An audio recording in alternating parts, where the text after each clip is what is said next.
Providing local origination programming to our Northeast Georgia customers, you're watching Windstream Cable Television Channel 4.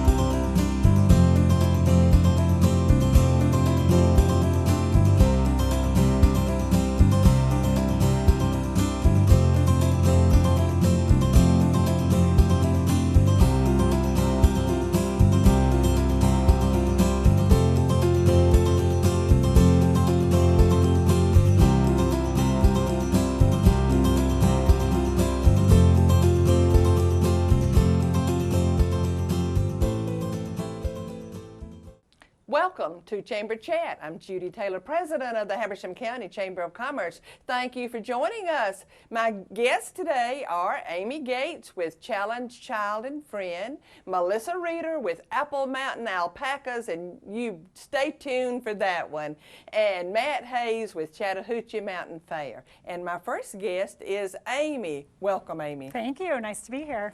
Thank you for becoming a member of the Habersham Chamber of Commerce. Yes, we were really excited to join. Well, we're excited that you joined. Thank you. And thank you for being on Chamber Chat. My pleasure. And tell us a little bit about Challenge Child and Friends. Sure. Challenge Child and Friends is an early intervention center, and it services children from 6 weeks to 6 years.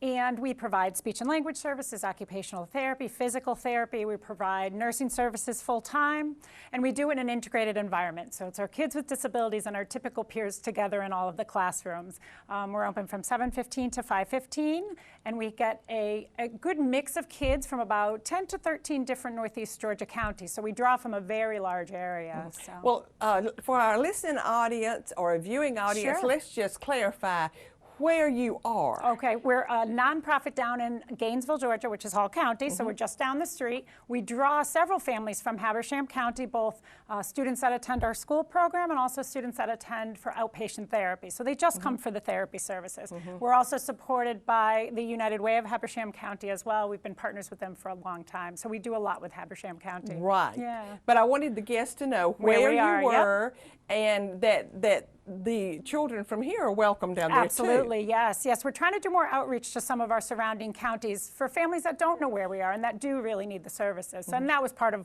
our reason for joining the chamber up here. So. Right. And we'll tell our audience what is special about Challenge Child and Friend. Sure. A few different things, actually, and it's easy to sort of brag about some of the programs. So again, we're an inclusive environment, so our kids with disabilities and our typical peers are educated together. And research really shows us that that's the best model for learning, both for our typical peers and for our kids with disabilities. Well, I guess it's called mainstreaming. Exactly, yes. In the schools, they do mainstreaming. And research has shown that the kids with disabilities learn, but also our typical peers really learn, and they learn compassion and inclusion and tolerance, and they don't see the differences with their friends who have disabilities and walkers or wheelchairs. And it's really wonderful to see them together. And you know, another big thing is that we are sort of a one-stop shop for parents of children with disabilities. So when they find us and enroll their child gets all their therapy services there. They don't have to run from one therapy office to a hospital to a clinic to get all the services. And for our kids with medical needs, and we have a lot of them, seizures, we have a new little infant starting soon with a heart defect, and she needs constant monitoring. So we have 2 full-time nurses. So we provide a service that parents can't really find anywhere else. Right. And we do some fun things. We do pet therapy, we do music therapy. She's wonderful. We also have an enrichment program, which is primarily a sports program, also chorus. So again, our children with disabilities and our typical peers play flag football together and t-ball together and cheerleading and chorus, and the interaction between them is just amazing. So. Well, one thing that would be so good for somebody who had 2 children, let's say, and let's say one needs special attention and one doesn't. Yes. They could take both their children to the same place. And we have a wonderful family who supports us everywhere they go. They're actually a White County family, and they found us because their first child was born with disabilities. And she joined us at about the age of 1, very limited skills. She couldn't even roll over at that time, and now she's walking almost unaided. She still uses her walker a little bit or has to hold a hand, but at 4 years old, she's really excelling. And then they had a second daughter a couple years later, and she attends as well. So, and they also can do the enrichment programs together, and that mom has said to me, this is the only place they could go to school pool together. So that's really nice for us to hear. Yes, it is. Yeah. Well, tell our audience, how are you funded? How is Challenge Child and Friend funded? Absolutely. So 45% of our funding comes from earned income, which is tuition, therapy. We sell some products, T-shirts and Christmas cards that are really great. About 10 or 11% comes from our United Way partners. So Hall County, Habersham County, Dawson County, Forsyth County, White County all give us some monetary assistance. And then the rest of it is all donations, contributions, event income, grants, foundations. So that's what keeps us, myself and the development department, busy, is that other 45% of getting those donations, making connections, making events fun so we get good attendance. So we're busy. Yes, you are, and I know about fundraising too. But tell our audience, what would you consider your greatest success story and maybe your greatest challenge? Sure. The thing that I'm most proud of is that we provide financial assistance to our families of children with disabilities so that we never turn anybody away who can't afford the service. So if they can't afford either the tuition or the therapy services, we provide assistance to those families. And last fiscal year, we gave out over $723,000 in financial assistance to families, both for tuition and for therapy. Impressive. And in a budget that's about $2.4 million, that's a huge chunk of what we did. And so I'm always really proud to say that we do support our families. Even if they can't afford the service, we'll find a way to pay for it, which is why those donations are so important. Absolutely. And certainly the biggest challenge is getting those donations and being able to continue to support our families in the way that we have. This is our 30th year in operation, so we're pretty excited about celebrating that coming up. Well, tell our audience, how can the community get involved? How can they help you? Sure. Do you welcome volunteers? We do. We love our classroom volunteers. We have several volunteers who come every Tuesday in the same classroom, and they really build relationships with our kids. Some people will say, I don't really want to be in the classroom. I'm not good with little kids, but I want to help. So, we had a group from Publix that came in and did some groundskeeping. They power washed the building. They planted some flowers. They did some other projects like that. We have a couple volunteers that come in and do, clerical help, stuffing envelopes, putting, mailing labels on things. So volunteers are really critical, in addition to those volunteers that volunteer at our events. And then in addition to that, obviously, we're always looking for contributions from people, both in-kind donations or monetary donations. We love partnering with other companies and agencies. And so we've had some nice relationships develop out of that. A company in Hall County, Kipper Tool, is having a golf tournament in next week, actually next Thursday, and we're one of the beneficiaries of that. So we're supplying them with volunteers and doing some marketing for them, and they're helping us out with some of the income from that event that they'll share with us. So. Good. Well, just tell us what other events are coming up. Sure. So the Kipper Golf Tournament is next Thursday, August 6th.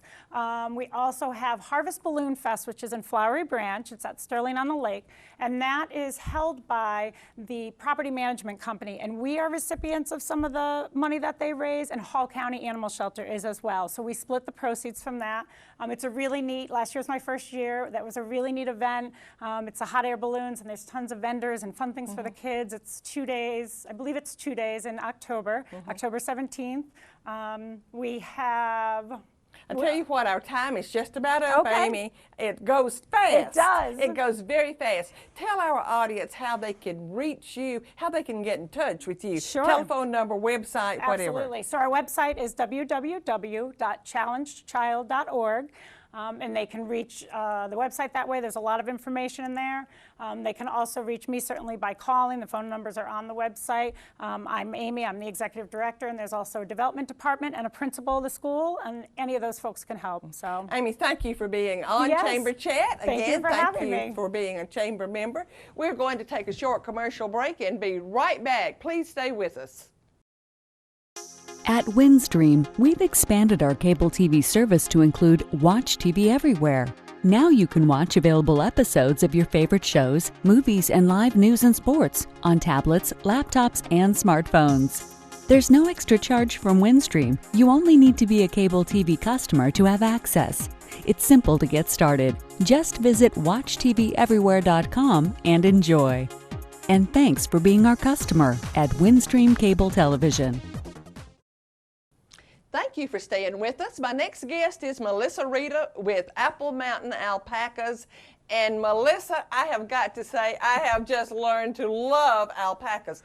Seeing your pictures, I have just been so excited about this. But welcome. Thank you. And thank you for being on Chamber Chat. And tell our audience, what do you do with alpacas? We actually breed them, and also we have some samples of some fiber on the table, and we just collect the fiber, and you can make different products with them, and then we breed them actually to get better alpacas. Each time you breed, you want to go up and up and up and up and up. So it's breeding and fiber are the two things that you do with them. That is just so interesting to me. I have learned so much just getting ready for this interview. But where are alpacas from? They are from the Andes Mountains in Peru is where they originated from. And so they are nestled way up in the mountains and used to that cold weather. And that's how their fiber grows out. It keeps them nice and warm, like a winter jacket. Well, if they're used to that cold weather, how do they fare down here in the hot weather? Well, they kind of have A++ treatment here. We have very cold things called swamp coolers that lower the temperature about 30 degrees, and it's air conditioner pushing fans is what it is. So they stay in front of the fans, and then they get shorn every spring. So you really take care of your alpacas. Yes. Why did you get involved with alpacas? We actually went to a farm show, my husband, Jay, and our 3 boys, and we saw them, we spied them from across this farm show in a pen, and we were like you. We could not believe how awesome these animals were. They are. So we trucked it on over there, and we asked the people that had them, what are these? What are they? And of course, everyone wants to know, are they llamas? And they're not llamas. They are family and cousins to the llamas, but we fell in love with them, and we just asked so many questions and fell in love with them, started researching, and now we have a farm. Well, when I saw your pictures, I thought they looked like little stuffed animals. They're just precious. I just love them. But tell me something. Yes. I had always heard that alpacas spit on you. Do they really spit on you? They can spit, yes. In our personal experience, the only spitting that we have had is when pregnant moms actually fight over their food. So, I see. But yes, they can. Llamas spit, alpacas spit. Yes, it is absolutely true. That's the way of getting you away from them, I guess. That's right. That is right. It's like, this is my territory, back off. That's right. But That's right. anyway, how often do you shear them? Because I know you use their, do you call it wool?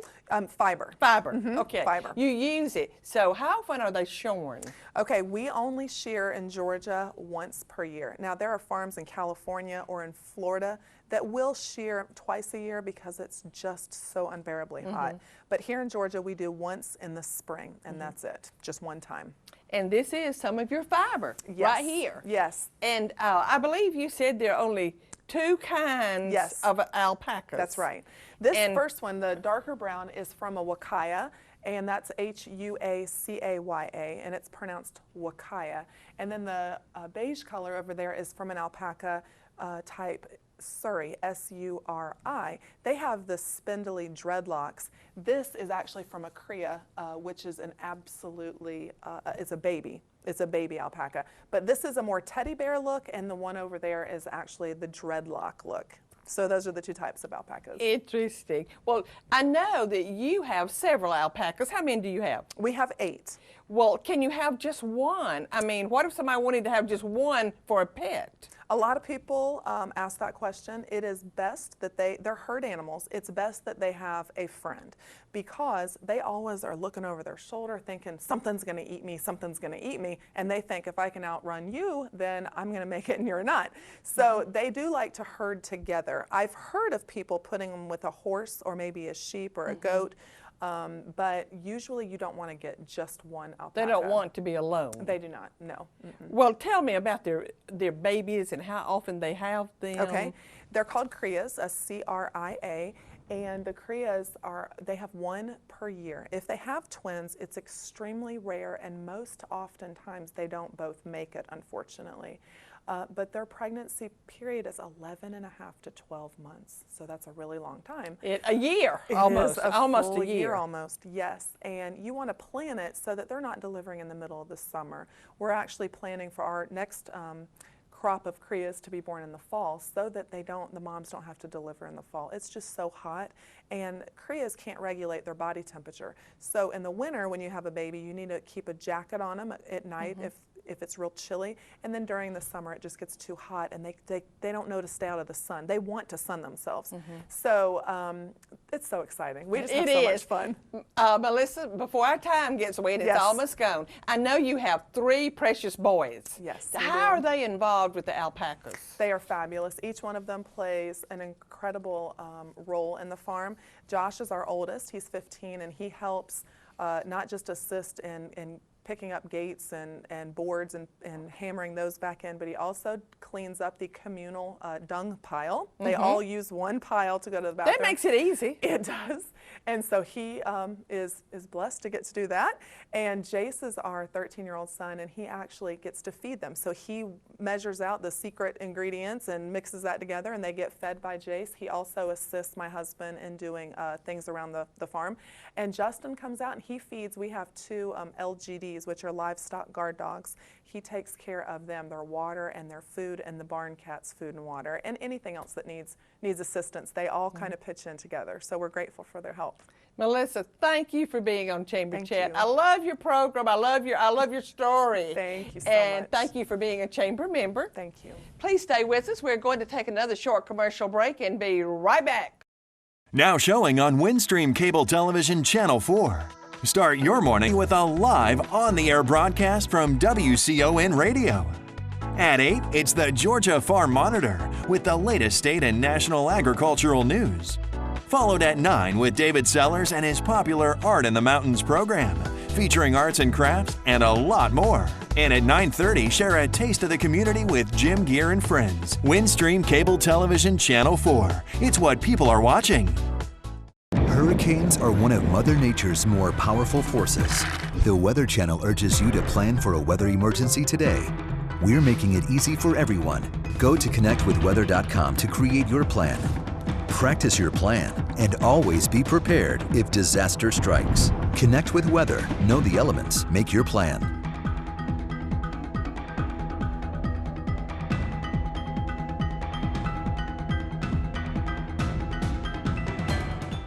Thank you for staying with us. And my last guest today is Matt Hayes with Hayes Automotive, but he is here representing Chattahoochee Mountain Fair. Welcome, Matt. Thank you, Dr. Taylor. Thank you. We're just so glad to have you. And Matt, before we get into the information about the fair, I just want to congratulate you on an honor that Hayes Automotive received last week. Thank you. It was great. It was an honor having Habersham County vote for us for that. Well, it was well deserved. You do so much for the community, and that is why you're here today. Yes, ma'am, that's correct. It's because one thing you do for the community is that you are kind of like the PR person for the fair, and also you sponsor Hayes Automotive sponsors, or Hayes Dodge. That's correct. Sponsors some things that we'll get into. Right. But thank you again, and congratulations again. Thank you very much. much. And this is a special year for the fair. That's correct. So tell us why it's special. Well, it's the Chattahoochee Mountains Fair's 40th anniversary this year, and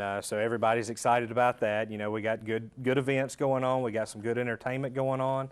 So we're really excited because it is our anniversary, and we're glad to still be in Habersham County in Clarksville, Georgia, doing the fair and the rodeo. We're glad you're here because the fair brings in the most, I would say, visitors, or it brings in more people to Habersham County probably than any other event. We have tried to estimate it kind of before, and I think it's between 10 and 20,000. Oh wow, and I wouldn't have thought that, but we do see some people at the rodeo from Tennessee, Alabama. We had one there last year from Mississippi. Now they were riding in the rodeo and competing, but they're still visiting Habersham County.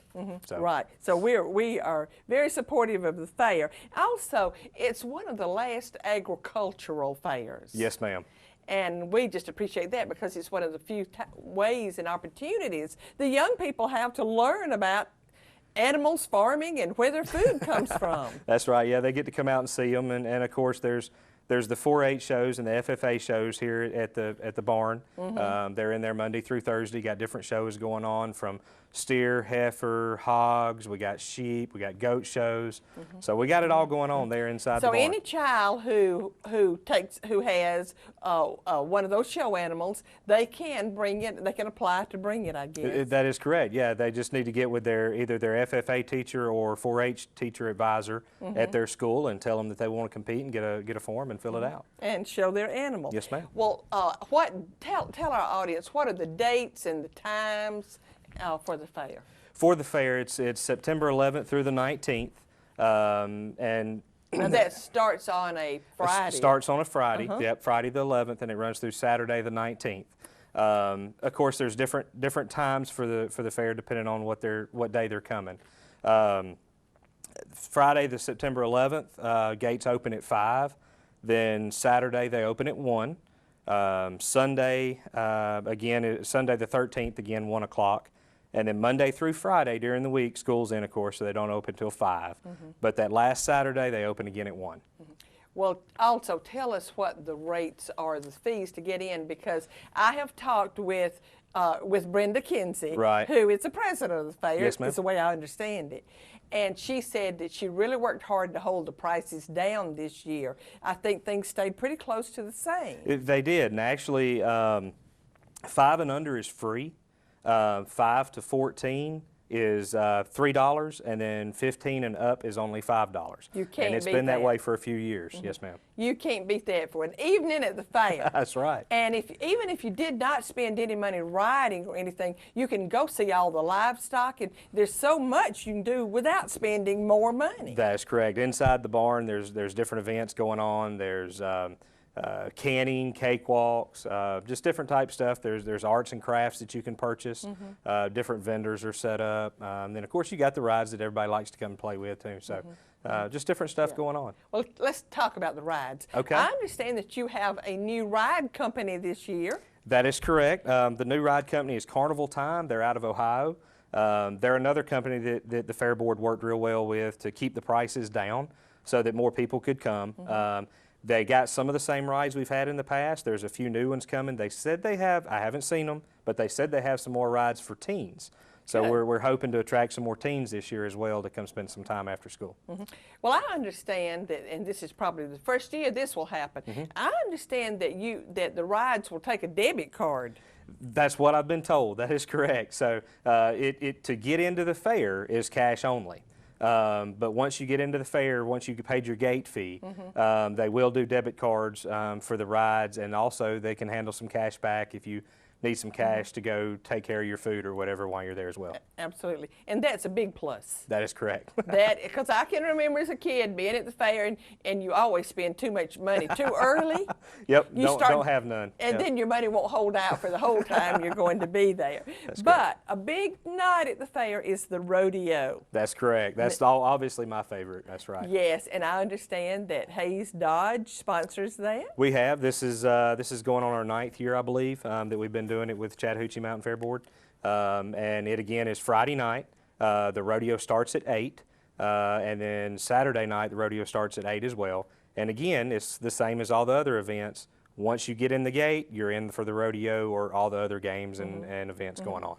Okay, Matt, I'm going to show my ignorance right here on TV. Okay. The rodeo has horses in it. They have bronc riding. They'll have bull riding. We've got barrel racing, roping.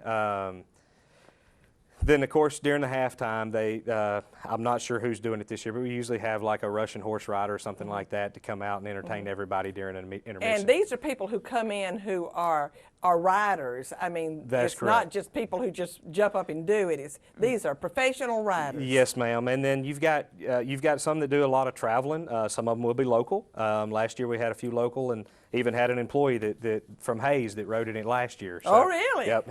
He rode a bull with them. So. Okay. Well, let's talk quickly about.